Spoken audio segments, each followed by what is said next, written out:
प्रकाश आंबेडकरांनी सत्ताधारी आणि विरोधी पक्षांवर जोरदार निशाणा साधला। महाराष्ट्रामध्ये विरोधी पक्ष राहिलाच नाही, सगळे सत्ताधारी पक्ष आहेत, एकमेकांशी त्यांचे साटेलोटे आहे असं प्रकाश आंबेडकरांनी म्हटलं।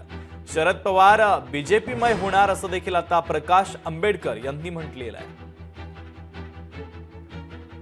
महाराष्ट्रामध्ये विरोधी पक्ष राहिलेलाच नाही, सगळेच सत्ताधारी पक्ष झालेले आहेत। एकमेकांशी साटलोटा त्यांचा आहे। त्यांना असणारा विरोध हा असणारा वंचित बहुजन आघाडी त्या ठिकाणी असं करते। तुम्ही असणारं जे उद्धव ठाकरेंना पत्र लिहिलेलं आहे त्याचे कॉपीज तुम्ही असणारा आम्हाला सादर करा असं भीमा कोरेगावच्या कमिशनने सांगितल्यानंतर सुद्धा शरद पवार दोन्ही वेळा हजर राहिलेले नाही, तशी परिस्थिती आहे। त्याच्यामुळे शरद पवार हे आता बीजेपीमय होतात आहेत अशी परिस्थिती मला दिसते।